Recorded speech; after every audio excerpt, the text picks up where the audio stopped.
High court से group C की भर्तियों पर रोक हटने के बाद स्वास्थ्य विभाग में कई पोस्टों पर नियुक्ति पत्र जो है वो दिए जाएंगे। इस वक्त हमारे साथ हेल्थ डिपार्टमेंट के डीजी मौजूद हैं, इनसे बातचीत करेंगे। सर, ग्रुप सी की जो भर्तियों पर हाईकोर्ट ने रोक लगी थी उसको हटा दिया है और अब कई जो पोस्टों के लिए आप नियुक्ति पत्र देने जा रहे हैं, कौन कौन सी ऐसी पोस्टें हैं सर? देखिए, स्वास्थ्य विभाग में मैन पावर की वैसे तो सभी विभागों में ज़रूरत होती है, पर स्वास्थ्य विभाग में जो मैन पावर है उसकी बहुत खास इंपॉर्टेंस होती है। उसमें चाहे डॉक्टर हैं, चाहे हमारा पैरामेडिकल स्टाफ है। इसी कड़ी में चूँकि एसएस बोर्ड से हमारे पास अभी जो लिस्ट आई है उसमें स्टाफ नर्स हैं, एमपीएसडब्ल्यू फीमेल जिसको एएनएम बोलते हैं, डेंटल हाइजीनिस्ट हैं, ओटीए हैं, डाइटिशियन है, ऑप्थेल्मिक असिस्टेंट हैं।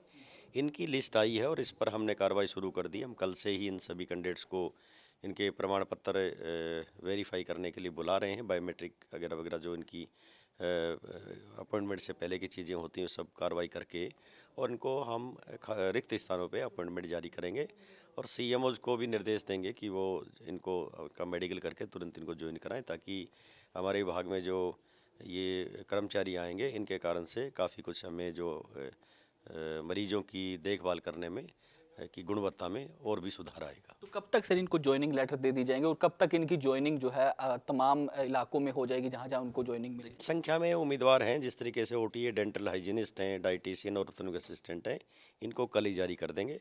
एमपीएसडब्ल्यू फीमेल जो है वो 384 हैं और स्टाफ नर्स 1357 कैंडिडेट है।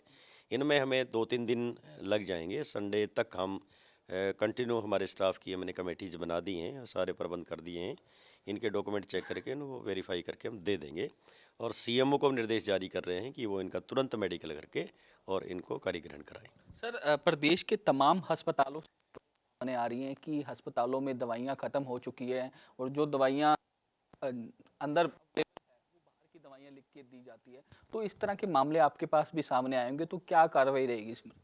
देखिए, ऐसी कोई बात नहीं, दवाइयों की कोई कमी हमारे पास नहीं है वर्तमान में और हमारा वेयर हाउस एक सिस्टम है सेंट्रल, यहाँ एचएमएस के द्वारा प्रोक्योर करके उन पे दी जाती है। उनसे जिस भी पीएचसी और सीएचसी अस्पताल को दवाई चाहिए वो इंडेंट करके दवाई प्राप्त कर सकता है।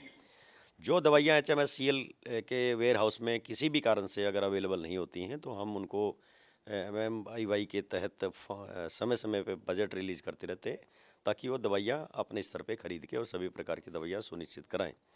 फिर भी आप जिस तरीके से कह रहे हो तो इन चीज़ों के लिए हम बिल्कुल पैनी नज़र बनाए हुए हैं और आपको मैं बता दूं इस संबंध में कि आप देख रहे होंगे मेरे सामने ये जो ये रखा है, स्क्रीन रखा है, उधर जो रखा है, ये ऐसा ही हमारे माननीय एसीएस महोदया हैं उनकी टेबल पे भी है और माननीय स्वास्थ्य मंत्री की टेबल पे। इसमें पूरे स्टेट की जितनी भी संस्थाएं अप टू सीएचसी लेवल कैमरे लगे हुए हैं, हर जगह 15 या 20 या 50 कैमरे लगे हुए हैं, वो उनकी एक्सेस हमारे तक है। अगर आप अभी वर्तमान में मुझे अगर ये कहेंगे कि उस सीएचसी में कोई इंसिडेंट हुई है या भीड़ है या कुछ भी है, तो मैं यहाँ से देख सकता हूँ कि सीएचसी में ऐसी कोई स्थिति है या नहीं, स्टाफ अपने कमरे में बैठा है या नहीं बैठा है। तो हम close monitoring up to the level of health minister इस कैमरा के माध्यम से, सीसीटीवी के माध्यम से हम कर रहे हैं। अखबार में या मीडिया में जो भी कोई खबर आती है, जिस तरह की खबर आती है, उस पर भी हमने एक सिस्टम बना रखा है सीएमओ लेवल पे, हमारे लेवल पे भी उनकी कटिंग्स हमें प्रस्तुत होती हैं और उन पर कार्रवाई करने हेतु हम संबंधित अधिकारी को देते हैं और उसकी एटीआर भी मंगाते हैं कि उस पर क्या हुआ है।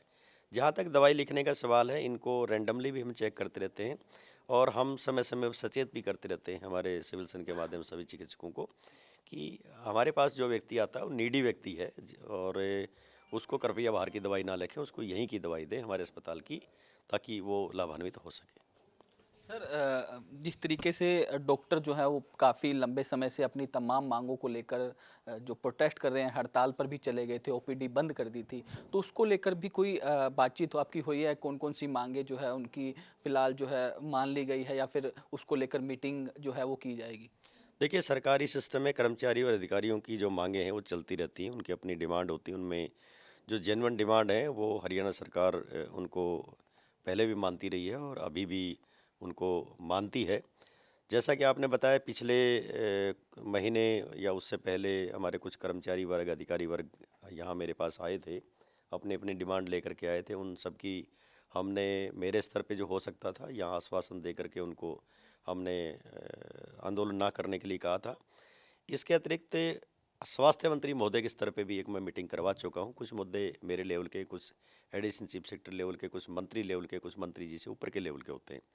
उनमें मंत्री जी ने हमें 29 तारीख को जो मीटिंग हुई थी उसमें कुछ निर्देश विभाग को दिए हैं। उन निर्देशों पे कार्रवाई हमने शुरू कर दी है। इसके अतिरिक्त 13 तारीख को माननीय स्वास्थ्य मंत्री महोदय ने हमारे डिपार्टमेंट के लिए रिव्यू मीटिंग रखी हुई है और उस डिपार्टमेंटल रिव्यू मीटिंग में एक परमानेंट कॉलम उन्होंने जो डाल रखा है वो यही डाल रखा है कि कर्मचारियों से संबंधित कोई समस्याएं जो उन्होंने सुनी हैं और जिसके निर्देश हमें दिए हैं उन निर्देशों का पालन हुआ या नहीं हुआ है। तो अब तक जो भी स्थिति हमारी है उनके ऊपर जो निर्देश दिए थे उन पे वस्तु स्थिति हमने क्या बनाई है, क्या प्रपोजल बनाया है, उससे हम माननीय स्वास्थ्य मंत्री महोदय को अवगत कराएंगे। तो जो डॉक्टरों की हड़ताल का मुद्दा है या फिर उनकी मांगे हैं उसको लेकर भी चर्चा की जाएगी इसमें, क्योंकि वो कह रहे थे कि जो कुछ एक मांगे हैं वो तो मान ली गई है, लेकिन कुछ एक मांगे जो हैं सीएम साहब से के लेवल की है या वित्त विभाग से जुड़ी हुई हैं, तो उस पर भी कोई काम किया जा रहा है? देखिए, इस पे मैं कोई बहुत ज़्यादा टिप्पणी नहीं करना चाहूँगा क्योंकि मैं इसके लिए सक्षम नहीं हूँ, परंतु मैं इतना कह सकता हूँ कि इस सरकार में कर्मचारी हो, अधिकारी हो, डॉक्टर हो, चाहे हमारा चतुश्रेणी कर्मचारी, स्टाफ नर्स है, सबके हित जो है ना सुरक्षित हैं और सरकार सकारात्मक रूप से उनकी जो भी जायज़ डिमांड है उस पे कार्रवाई समय समय पर करती रहती है। एक आखिरी सवाल सर, हरियाणा के तमाम अस्पतालों से इस तरह की तस्वीरें सामने मिलती है कि जो है स्ट्रेचर जो है वो मरीजों को नहीं मिल पाता। अम्बाला में पिछले दिनों एक सामने आया था कि रेहड़ी पर ही एक महिला ने बच्चे को जो है वो जन्म दिया, तो इसको लेकर कार्रवाई भी की जाती है आपकी तरफ से? देखिए, जो नोटिस में हमारे आता है, जिस तरीके से आप ये बात बता रहे हैं, मेरे पानीपत की कोई घटना थी, वो मेरे पास आई थी, किसी मीडिया के माध्यम से आई थी। तुरंत हमने सीएमओ को आदेश दिए थे। एक फरीदाबाद की घटना आई थी, उसमें हम बाकायदा उनसे एटीआर मांगते हैं और ये भी मांगते हैं, जवाबदेही तय करवाते हैं। किस कर्मचारी, अधिकारी की या किसी भी लेवल पे कोई कोताही हुई है, तो उसके खिलाफ तुरंत कार्रवाई करने हेतु निर्देश दिए जाते हैं। शुक्रिया हमसे बातचीत करने के लिए। तो ये थे हमारे साथ हरियाणा के डीजी हेल्थ, जिनका साफ तौर पर कहना है कि तमाम अस्पतालों में जो दवाइयां हैं वो कहीं ना कहीं पूर्ण हैं और अगर किसी भी प्रकार की डिमांड जो है अस्पतालों से आती है तो उसको पूरा किया जाता है। चंडीगढ़ से वीडियो जर्नलिस्ट जतिन के साथ साहिल रुखाया, इंडिया न्यूज़ हरियाणा।